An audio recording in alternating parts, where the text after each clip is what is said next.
with Monica Rial. Monica and I started at the same time at ADV Films 15 years ago.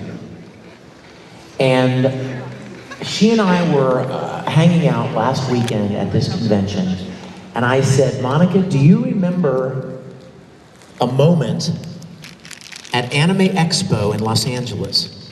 You guys, that's the biggest anime convention, like, in the United States. It's about 45,000 people in Los Angeles, all anime. And several years ago, Monica and I were invited to sign autographs at Anime Expo. She and I were sitting at a table, at an autograph table, waiting to start signing, and the autograph line went down and up the wall. I mean, it was huge. And I was overtaken with that moment where you step away and you just kind of process the moment that you're in. And I looked at Monica and I said, I pointed to their line and I'm like, how did this happen? How did we get here? Because you guys, when I started voice acting, ADV Films would fit on this stage. It was just a little studio with a couple of guys that liked anime. And they would buy these shows and dub them into English and try to sell them. They would make little deals with the Japanese company and they would dub them into English. And I was working on a video production in Houston one day, and a friend of mine named John Grimion said to me, hey, you got a lot of acting experience, don't you, Vic? And I said, yeah. And he said, you want to go and audition for this place. Here in town, they buy these Japanese shows, they dub them into English, and they're looking for actors. I was like, really? That sounds fun. I didn't ask how much it cost, how much it paid. That wasn't even important. I didn't ask him if it was going to be popular. I didn't ask him if it was going to be on TV. None of that was important. It was a chance to act. And that's what I loved. So I went and auditioned and I got cast as Vega in Street Fighter 2. And I did that show and I thought, wow, that was a one-time weird little one-off thing, you know? And I went back to my life. I was writing music and producing music for television and radio commercials and documentaries and stuff, and producing records for other people and my own music. But then ADV called back a few weeks later and said, hey, we have another show. Do you want to come be in it? And I was like, okay. And I went and did the second show. And then another one came along, and another one, and another one. And you guys, at this point in time, there wasn't a lot of anime on television. It was nowhere near as mainstream as it ultimately has become now. And when I started, I would have never imagined in a million years that it would have grown to what it has become, and that I would have had the privilege, the honor to be a part of it, kind of on the ground level. So now I've done like over 200 different anime series and video games, and I would have never imagined that that would have happened. So no, that was a long answer to no. I would have not imagined in a billion years. In fact, you know what? Can I tell you guys a little something? Go ahead. I have an alarm set on my phone. It goes off every day at noon. Do you know why? To remind me to be grateful. No matter where I am or what I'm doing, when that alarm goes off, I stop what I'm doing and I say a little prayer of thanks. Just thank you for my life. Thank you for the privilege to do what I do. Thank you that I can walk. Thank you that I can look into people's eyes and experience the things that I've gotten to experience. I think that's a good thing for everybody, to be really rooted in gratefulness. Because you know what, as bad as you may think you have it sometimes, there are a lot of things to be grateful for. And so I try to remind myself to be that way, you know? Amen. Amen, right?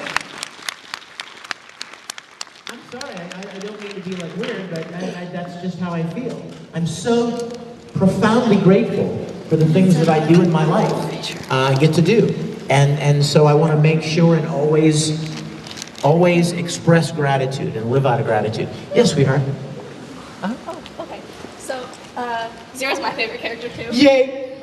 He was actually Vampire Knight's the first anime I ever watched. So nice. yeah. So I kind of a question and a request. Okay. Okay. So my question is, when you played Vampire Knight, when you played Zero, you also played his brother. Yes!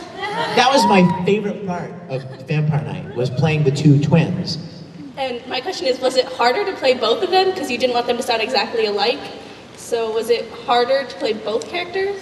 Harder wouldn't be the word I would use. I would use a much better word. Challenging. Okay. See, because harder makes it sound like something you might give up on. But challenging, there's that feeling of, I'm gonna do this. Oh yeah, it's a challenge, but that's what I loved about it. Because Mamoru did both, and they were similar, but they had a different attitude. You know, Ichiru was a little higher placed, and had a different kind of a personality than Zero did. And I loved that. In fact, you want to hear something funny? When Bang Zoom contacted me, and they let me know that I had been cast as Zero, they left a voicemail. I was here. I was here. I was at Kawaii Kon. Oh my gosh, that's right. I was at Kawaii Kon as a guest and I was waiting for the call. And I was waiting for a call to see whether or not I was going to get to be a part of Vampire Knight. And suddenly my phone went off that I had a voicemail. And I was like, wait a minute, what the heck? My phone didn't even ring. How'd I miss this call? And I looked at the voicemail, and sure enough, it was an 818. It was from LA, and I listened to it. And the guy from Bang Zoom said, congratulations, you're going to be playing Zero and Ichiru. And I was like, woohoo, I'm playing Zero! Who the hell is Ichiru? I didn't even know who he was. And when I found out, I was like, oh my gosh, this is an actor's dream. To get to play two characters that actually interact with each other, and in this case, like fight and shoot each other, you know? And I absolutely was so excited. So what we did was, we would record all of one character first, and then go back and record all of the other character. So like I would do all of Zero's lines first, and then I would go back, take a quick little break, and then go back and kind of get into the Ichiru mindset. And I could hear Zero's lines, I could hear the pre-recorded lines, and I would answer them and talk to myself. It was so much fun, you guys. I loved it. I loved it. Thank you, it's a great question. Oh, my request is, can I have a hug? Oh, of course, come here. Of course, what's your name? Megan. You look adorable. I've hugged Jay with Potato Man. Okay, we have time for about one more thing. Hey Josh, once we finish, let's go ahead and play, just for fun, from that other disc. Let's go ahead and play Guilty Beauty Love Vocal. So get it all ready, okay? Who's got one really good question? It has to be a really good one. We gotta end on a good one. You sure it's good? I'm believing in you, man. I'm trusting you. All right. Vic, as an actor, when you first started out, what kind of work did you do to help sustain yourself for your career? And also, was there ever a point where you felt like, oh my gosh, this isn't gonna work, I'm down and out, or anything like that? That's a great, man, that was a great question. What's your name? Prince. Prince? Awesome.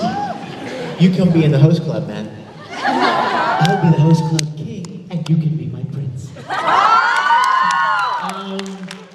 That's a great question. Here's my answer. I never planned to be a professional actor. I've been acting and doing stage and musicals and some on-camera stuff since I was probably 5 years old. But I never expected to be an actor professionally. Because I knew that realistically, you have no control over whether or not you can ever make a living at it. It's a very, very hard business to get into, and it's an even harder business to sustain financially yourself. So I went to college and I majored in film and developed skills in different areas of production, thinking that I could it would be easier to get a job in something like that. But I was still acting. And it wasn't because I was being paid, it was because I loved acting, right? And that's really the key, Prince, is that I didn't get into it to make a living at it. I got into it because I just loved it. Very much like a lot of you. A lot of you probably draw, or paint, or write stories, or make cosplay, and you don't do it because people pay you, do you? No. You do it because you love it. It comes from inside. And whether or not you're ever paid for it doesn't matter. You're still gonna do it. If I were not a professional voice actor, I would still be acting somewhere, somehow, because I have to do it. Maybe when I'm 50 or 60 years old, I'll be getting into community theater or stage plays here and there, or singing here and there. Not because I'm paid, but because I love it. So I went to college and developed skills in certain areas that I could make a living in, Prince, but I always continued to act. And I gotta be honest with you, I give all the thanks to God for the opportunity to get involved in voice acting, because I didn't pursue it. I didn't bang on doors and beat the pavement and pass out demos and headshots. I just kind of went about my business, and a door opened up and I kind of stepped in. But the difference was that I had been preparing my whole life to be, to be capable of that particular thing. So all of the acting that I did throughout my growing up years kind of made me ready for when somebody said, hey, you want to do this? And I'm like, oh, okay, I'll try it. So I would say any of you that are interested in acting, get yourselves some skills that you can pay bills with. That's important. You don't have to be rich. I promise you, being rich is overrated. I'm not rich, but I know enough rich people to know that that's not the key to happiness. But get yourself some skills in things that you can do to pay your bills with.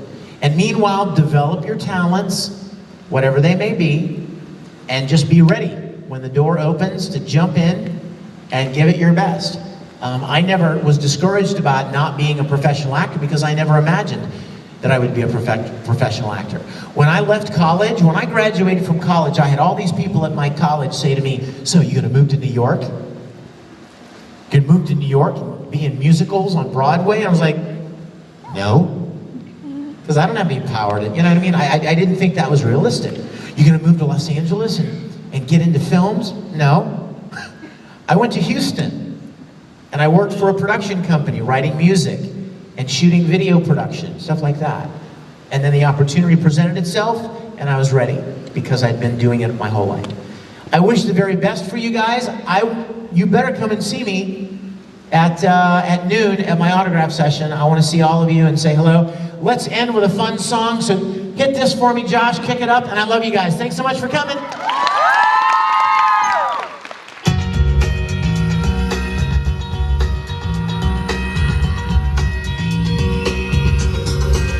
What a cry, such a beautiful cry. See you guys.